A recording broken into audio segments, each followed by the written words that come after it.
This is Kevin Mayo, and today we're drinking Boulevard Brewing collaboration number 7. And they collaborated with Creature Comforts from Athens, Georgia, and Arizona Wilderness Brewing Company. And it is a oak-aged lager with peach, lemon zest, and Riesling grape juice. We also have, because they have a good website, we've got Nelson Sauvignon, Lemon Drop, and Hallertau Blanc for hops, and two-row pale malt, Sonoran white wheat, honey malt, and corn grits. So much like what we tried for macro lagers all the time, we do have corn in this.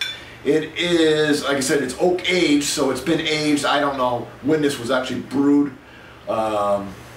16 IBUs and 6% alcohol by volume. It does have a brewed on date by here, but it's kind of got smudged up over time.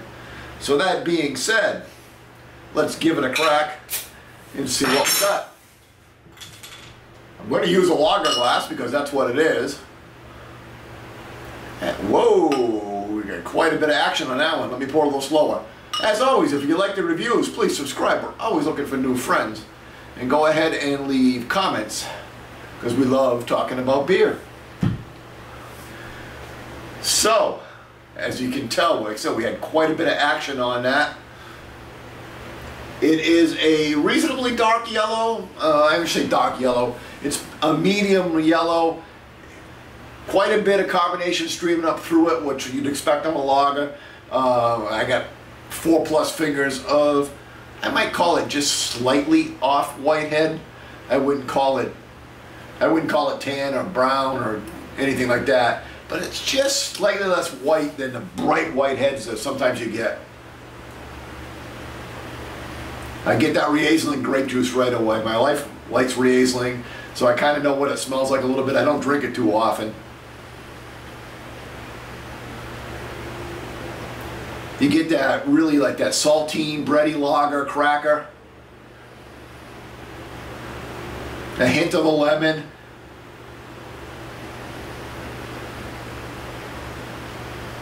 A little bit of fresh cut grass.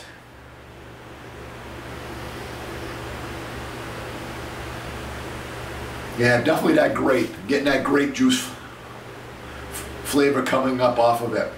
So, kind of surprising, you know, typically we think of lagers as being sharp, clean, good drinking beers. This has got a whole bunch of stuff going on with it, including hops that you wouldn't expect to find in a lager.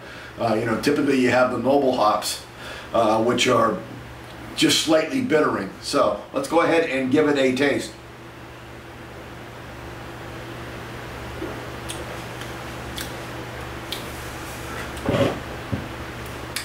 So it's crisp, it's clean. I get the grape juice up front.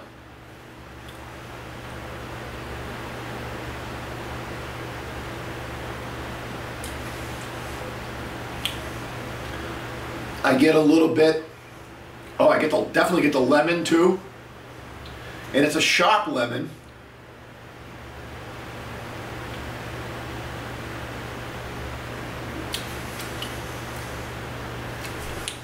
I'm kind of digging for the oak, and I'm not really picking much out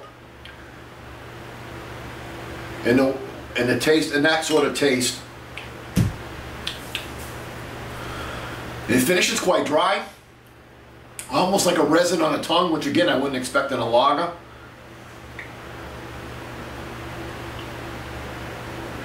But definitely has that brightness and that lightness that you want in a lager. I get a little bit of the corn too. I started to mention that earlier and I got off on a tangent on one of the other flavors.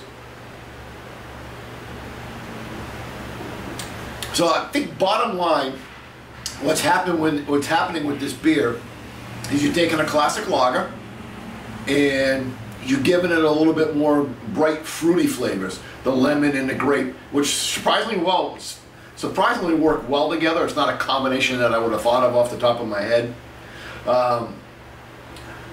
It's kind of I'm trying to think of a word I want for it. I want to say funky, but it's not really a funky beer. It's a fun beer. It's a fun little beer. That's exactly what it is. It's a lot of fun to drink. I'm sure it was a lot of fun to brew because you're playing with all these different things. And it's quite tasty. because it's so unique. There's really nothing to compare it to. Score-wise, I would drink it again. I like it. I'm assuming that, you know, this is a one-of type thing, so I'll never see it again. But score-wise, it's a solid B beer. It's an 85 out of 100. Till next time, keep drinking.